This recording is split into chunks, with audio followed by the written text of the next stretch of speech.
La nuit semblait interminable. Dans cette maison isolée, perdue au bord d'une terre encore étrangère, le silence n'existait plus. Il était brisé, déchiré, repris sans relâche par les pleurs d'un nourrisson qui ne trouvait pas le repos. Un cri fragile, mais obstiné, qui traversait les murs de bois comme s'il n'était que du papier. L'homme restait assis près de la lampe à pétrole, la flamme tremblante projetant des ombres incertaines sur les murs nus. Il tenait l'enfant contre lui avec une maladresse douloureuse, comme s'il craignait de mal faire à chaque respiration. Son visage portait les marques de nuit sans sommeil, de jour sans repère. La fatigue pesait sur ses épaules plus lourdement que le froid de l'hiver dehors. Il avait tout essayé. Marcher lentement d'un bout à l'autre de la pièce. Murmurer des mots sans suite, presque des prières. Approcher le biberon tiédi de lèvres qui se détournait aussitôt. Le bébé pleurait encore, son petit corps tendu, inconsolable. Et plus les minutes passaient, plus une peur sourde montait en lui, celle qu'il n'osait pas nommer. Et s'il n'y arrivait pas? Et si aimer ne suffisait pas? Dehors, le vent balayait la plaine enneigée, s'engouffrait entre les clôtures, frappait les volets avec insistance. La maison semblait trop grande pour deux êtres si perdus. Chaque cri résonnait comme un rappel cruel de l'absence. Celle qu'il aimait n'était plus là pour apaiser, pour savoir quoi faire. Elle était partie en laissant derrière elle un silence plus lourd que la nuit elle-même. Il s'arrêta près de la fenêtre, regarda l'obscurité sans vraiment la voir. Ses bras tremblaient légèrement. Le bébé pleurait toujours. Il baissa la tête, ferma les yeux un instant, et sentit quelque chose se fissurer en lui. Pas une colère, ni même une révolte. Juste un découragement profond, presque honteux. Celui d'un homme qui se découvre seul face à une vie qui dépend entièrement de lui. À quelques mètres de là, derrière une autre fenêtre éclairée faiblement, quelqu'un écoutait. Immobile. Chaque cri franchissait la distance, se glissait sous la porte, s'installait dans la poitrine. La nuit n'était pas seulement longue pour cet homme épuisé. Elle l'était aussi pour celle qui, sans le savoir encore, se trouvait au seuil d'un choix capable de bouleverser bien plus qu'un simple silence. Et tandis que les pleurs reprenaient, plus pressants, plus désespérés, la nuit retenait son souffle, comme si quelque chose, enfin, s'apprêtait à changer. Elle n'avait pas dormi non plus. Allongée sur son lit étroit, les yeux ouverts vers le plafond sombre, elle comptait les secondes entre chaque cri. Elle connaissait ce rythme. Trop bien. Ce n'était pas seulement le pleur d'un bébé. C'était l'appel d'une détresse brute, sans défense, celle qui ne sait pas attendre. Elle se leva enfin, lentement, comme si ses jambes hésitaient à la porter. Le plancher froid sous ses pieds la ramena au présent. Dans cette petite maison voisine, tout était resté simple, presque figé dans le temps. Peu de meubles. Peu d'objets. Comme si vivre à moitié faisait moins mal que de risquer à nouveau. Les pleurs reprirent, plus aigus. Elle ferma les yeux un instant. 2 ans. Cela faisait 2 ans qu'elle avait appris à ne plus courir. À ne plus espérer. À ne plus tendre les bras. Son propre enfant n'avait respiré que quelques jours. Assez pour s'ancrer à jamais en elle. Pas assez pour rester. Après cela, le silence avait été sa seule protection. Elle ouvrit un vieux coffre en bois, dissimulé sous la fenêtre. Ses mains tremblaient légèrement. À l'intérieur, une couverture usée, aux couleurs passées. Elle la sortit avec précaution, comme on manipule quelque chose de fragile, presque sacré. Elle la porta contre elle. L'odeur du tissu n'était plus qu'un souvenir, mais son cœur, lui, s'en souvenait parfaitement. Les cris, de l'autre côté de la clôture, semblaient plus proches maintenant. Plus urgents. Elle se sentit envahie par une émotion qu'elle avait appris à contenir, à enfouir profondément. Ce n'était pas seulement de la peine. C'était une reconnaissance silencieuse. Elle savait ce que c'était, d'être réveillée par l'impuissance. De se sentir inutile face à un petit corps qui dépend de vous pour tout. Elle s'approcha de la fenêtre. La nuit était claire, froide, immobile. La maison voisine semblait presque fragile sous le ciel d'hiver. Elle imagina l'homme à l'intérieur, seul, épuisé, tenant cet enfant sans savoir comment l'aider. Cette pensée la traversa comme un souffle chaud, inattendu. Elle recula aussitôt, comme pour se protéger. Ce n'était pas son histoire. Pas son rôle. Elle avait déjà trop perdu pour s'autoriser à s'impliquer encore. Elle s'assit sur le bord du lit, la couverture serrée contre elle, les mâchoires crispées. Puis le cri changea. Il se brisa, se transforma en sanglots essoufflés. Quelque chose céda en elle. Lentement. Profondément. Elle se leva, enfila son manteau sans réfléchir davantage. La peur était là, bien sûr. Mais pour la première fois depuis longtemps, elle n'était pas la plus forte. Elle ouvrit la porte. Le froid la saisit immédiatement. Devant elle, la clôture se dessinait dans la neige, simple, presque dérisoire. Elle resta immobile quelques secondes, le cœur battant, consciente que ce pas-là ne serait pas anodin. Puis elle avança. Vers la nuit. Vers les pleurs. Vers ce qu'elle n'avait jamais cessé d'être, malgré tout. La neige étouffait chacun de ses pas. Le silence de la nuit semblait plus dense dehors, comme si le monde retenait son souffle. Elle avançait lentement, la lampe serrée contre elle, son manteau battant faiblement sous le vent. La clôture apparut devant elle, simple rangée de bois séparant deux vies qui, jusqu'ici, n'avaient jamais osé se rejoindre. Elle s'arrêta un instant. Derrière ces murs, les pleurs continuaient, irréguliers, brisés par l'épuisement. Elle posa une main sur le bois froid, hésita. Ce geste, si simple en apparence, lui demanda un courage immense. Puis elle passa. Sans bruit. Sans annonce. À l'intérieur, l'homme se figea. La porte venait de grincer. Il se retourna brusquement, l'enfant toujours serré contre sa poitrine. Son regard croisa celui de la femme. Aucun mot ne fut prononcé. La lampe projeta leur surprise sur les murs, deux silhouettes figées dans un instant suspendues. Elle s'approcha lentement, consciente de ne pas brusquer ce fragile équilibre. Son visage était pâle, mais ses yeux étaient calmes. Elle ne demanda rien. Elle tendit simplement la couverture, ce tissu chargé de souvenirs, et la posa doucement autour du petit corps tremblant. Les pleurs changèrent presque aussitôt. Pas un silence immédiat, mais une hésitation, comme si l'enfant reconnaissait quelque chose sans savoir quoi. Elle s'agenouilla près de lui, posa une main légère sur le dos du bébé, et commença à murmurer. Ce n'était pas vraiment une chanson. Plutôt une voix basse, enveloppante, une promesse chuchotée au rythme de la respiration. L'homme regardait, incapable de bouger. Il sentit une chaleur étrange envahir la pièce. La tension dans ses épaules se relâcha lentement. Le bébé se calma, ses sanglots devenant de simples soupirs, puis des respirations profondes. Le petit corps se détendit, comme s'il avait enfin trouvé un endroit sûr. La femme ferma les yeux un instant, berçant l'enfant avec une douceur presque instinctive. Les larmes coulèrent silencieusement sur ses joues, mais elle ne s'arrêta pas. Ce moment ne lui appartenait pas entièrement. Il appartenait à cette vie fragile qui avait besoin d'elle, ici et maintenant. Le silence revint, différent. Pas vide. Plein. L'homme inspira profondément, comme s'il respirait pour la première fois depuis des jours. Il ne remercia pas. Il n'osa pas. Les mots semblaient trop grands pour ce qu'il venait de partager. Quand elle se releva, l'enfant dormait, paisible. Elle fit un pas en arrière, prête à partir. Mais quelque chose avait changé. Dans cette pièce, dans ce regard échangé. La clôture, désormais, n'était plus qu'une ligne invisible. Et dans la douceur retrouvée de la nuit, une nouvelle histoire venait de commencer, sans promesse, sans bruit, mais avec une vérité impossible à ignorer. Les jours suivants ne furent pas annoncés. Ils arrivèrent simplement, portés par une lumière plus douce et un silence moins lourd. La neige fondait lentement, laissant apparaître la terre sombre, comme si le sol lui aussi reprenait souffle. Elle revint sans qu'on l'invite, toujours à la même heure, parfois avant même que les pleurs ne commencent. Elle n'apportait rien d'extraordinaire. Seulement ses mains calmes, sa présence posée. Elle montrait sans imposer. Comment soutenir la tête, comment approcher le biberon sans hâte, comment reconnaître la fatigue avant qu'elle ne se transforme en détresse. Elle parlait peu. Chaque geste semblait dire ce que les mots n'auraient pas su exprimer. L'homme observait attentivement. Il se trompait encore, bien sûr. Ses mouvements restaient maladroits, son inquiétude toujours proche de la surface. Mais il apprenait. Il écoutait.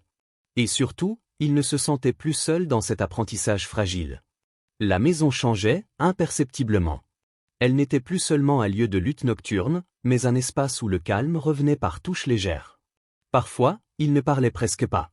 Le bébé dormait entre eux, et le silence devenait confortable. Pas vide, pas gênant. Un silence habité. Elle s'asseyait près du feu, lui restait debout, puis finissait par s'asseoir aussi. Le temps semblait ralentir, s'étirer autour de ces instants simples. Il la regardait souvent sans s'en rendre compte. La façon dont elle berçait l'enfant, la concentration douce sur son visage, l'absence totale de théâtre. Elle, de son côté, évitait son regard plus longtemps qu'elle ne l'aurait voulu. Elle sentait naître quelque chose de délicat, difficile à nommer. Pas une promesse. Pas encore. Juste une reconnaissance mutuelle, silencieuse. À l'extérieur, pourtant, les regards changeaient. Quelques silhouettes s'arrêtaient un peu trop longtemps près de la clôture. Des mots passaient, légers mais persistants. Elle les entendait. Elle faisait semblant de ne pas y prêter attention. Elle avait appris à survivre au jugement. Mais cette fois, cela touchait quelque chose de plus vulnérable. Un après-midi, elle guida sa main à lui sous le menton du bébé, pour essuyer ses larmes avec la chaleur de la peau plutôt qu'un tissu froid. L'enfant se calma aussitôt. Il sourit, presque malgré lui. Ce sourire la frappa plus qu'elle ne l'aurait cru. Il n'était pas tourné vers elle, mais elle savait quelle en était la cause. Le soir venu, elle repartait toujours avant la nuit complète. Elle ne restait jamais trop longtemps. Comme si elle avait peur de franchir une limite invisible. La clôture la séparait encore de ce qui naissait doucement. Mais chaque jour, le pas qu'elle faisait pour revenir devenait un peu plus naturel. Et sans qu'aucun d'eux ne le dise, ils comprenaient tous les deux que ce qu'ils construisaient n'était pas fragile. Seulement discret. Et que parfois, les choses les plus solides commencent ainsi, sans bruit, sans témoin, dans la lenteur choisie de ceux qui ont trop perdu pour se presser. Les murmures ne mirent pas longtemps à trouver leur chemin. Ils glissèrent entre les maisons, se déposèrent dans les regards, s'accrochèrent au silence un peu trop appuyé. Rien de frontal. Rien de clairement dit. Mais suffisamment pour être ressenti. Elle le sentit d'abord dans les détours soudains, dans certaines portes qui se refermaient plus vite qu'avant, dans les conversations qui s'interrompaient quand elle approchait. Elle n'en parla pas. Pas à lui. Pas à elle-même non plus, du moins pas ouvertement. Elle continua de venir, mais ses pas étaient moins assurés. Ses visites plus courtes. Elle se surprenait à surveiller l'heure, à se lever avant que le moment ne devienne trop confortable. Comme si rester trop longtemps risquait de confirmer ce que d'autres commençaient à imaginer. Lui, de son côté, comprit sans qu'on le lui explique. Il sentait la retenue nouvelle dans ses gestes, la distance infime mais réelle. Il ne posa pas de questions. Peut-être par peur d'entendre une réponse qu'il ne saurait pas retenir. Il se concentra sur l'enfant, sur ce qu'il avait appris. Il faisait de son mieux. Et pourtant, quelque chose manquait. Un matin, elle ne vint pas. Les heures passèrent. Le bébé pleura plus longtemps que d'habitude. Il essaya de la calmer comme on le lui avait montré. Il y arriva, partiellement. Mais l'absence pesait. Pas seulement sur l'enfant. Sur lui aussi. La maison lui sembla soudain trop silencieuse, trop vide, comme si la chaleur qu'il avait commencé à reconnaître s'était retirée sans bruit. Le lendemain, encore rien. Il regarda plusieurs fois vers la clôture, inutilement.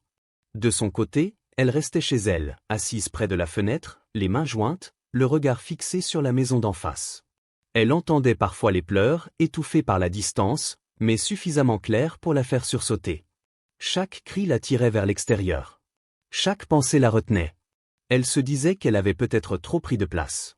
Qu'aider ne devait pas devenir s'attacher. Que certains liens, aussi doux soient-ils, attirent toujours le regard des autres. Elle avait déjà appris ce que coûte le fait d'être mal comprise. Elle n'était pas sûre d'avoir la force de recommencer. Ce soir-là, l'enfant pleura longtemps. Le ciel était bas, lourd, sans promesse de clarté.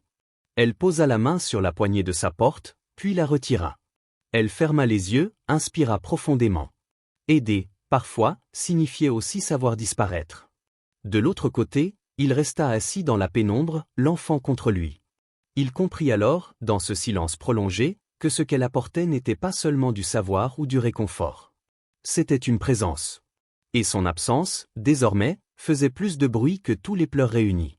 La tempête arriva sans prévenir, comme si le ciel avait attendu que tout se fragilise pour se déchaîner. Le vent se leva brusquement, fouettant la terre détrempée, faisant claquer les portes et gémir les toits. La pluie tomba drue, froide, insistante, transformant le sol en boue épaisse. Il sortit malgré tout, pressé de sécuriser ce qu'il pouvait avant que la nuit ne tombe complètement. C'est alors qu'il la vit. Elle courait maladroitement dans le vent, son manteau plaqué contre elle, les cheveux collés au visage par la pluie. Elle tentait de retenir quelque chose, puis glissa. Le temps sembla se contracter. Il la rejoignit sans réfléchir, traversant la boue, la rattrapant avant qu'elle ne tombe à nouveau. Elle voulut se relever, protesta à voix basse, mais sa cheville céda sous elle. Il ne discuta pas. Il la souleva avec précaution, sentant sa légèreté surprenante, la tension dans son corps qui refusait d'être un poids.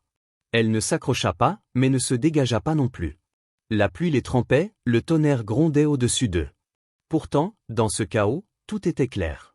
À l'intérieur, la chaleur les enveloppa aussitôt. Il l'installa près du feu, ralluma les braises, posa une couverture sur ses épaules. Elle resta silencieuse, le regard baissé, les mains serrées sur ses genoux. Il s'agenouilla pour examiner sa cheville, ses gestes hésitants mais attentifs. Elle leva enfin les yeux vers lui. Il n'y avait ni reproche, ni justification à offrir. Seulement une fatigue partagée. Le bébé, réveillé par le bruit, se mit à ramper hors de son berceau. Lentement, maladroitement, elle traversa la pièce et grimpa contre les jambes de la femme, comme si ce mouvement était la chose la plus naturelle au monde. Elle se laissa faire, presque surprise. Ses bras se refermèrent autour du petit corps sans qu'elle y pense. L'enfant se calma instantanément. La voix lui échappa alors, douce, basse, une mélodie ancienne qui semblait naître d'un endroit très profond. Elle chantait sans s'en rendre compte. Le bébé soupira, se blottit davantage.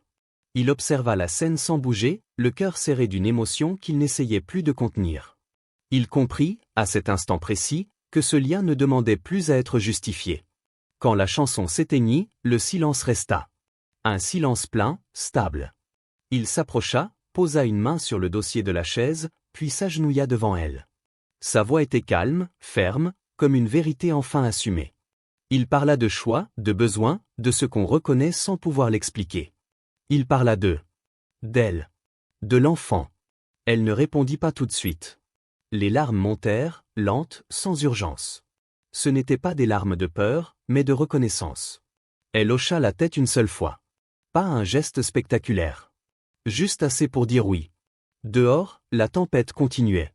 Mais à l'intérieur, quelque chose venait de se fixer. Définitivement. Le matin suivant se leva sans éclat. Un ciel pâle, une lumière douce, presque timide, comme si le monde avançait avec précaution.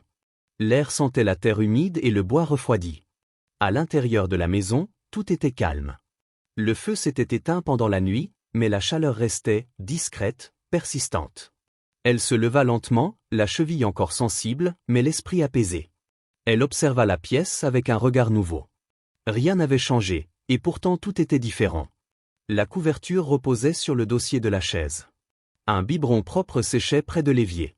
De petits signes d'une vie partagée, sans effort, sans annonce. L'enfant dormait encore, respirant paisiblement, un poing serré près du visage. Il la regardait, debout dans l'embrasure de la porte, les traits tirés mais le regard stable. Ils n'échangèrent pas de mots. Il n'y en avait pas besoin. Ce qu'ils avaient choisi ne demandait ni promesse ni déclaration. Seulement une continuité. Les jours passèrent. Puis les semaines. La clôture ne fut plus vraiment une frontière. Elle entra et sortit naturellement. Lui apprit à anticiper les besoins, à écouter avant d'agir.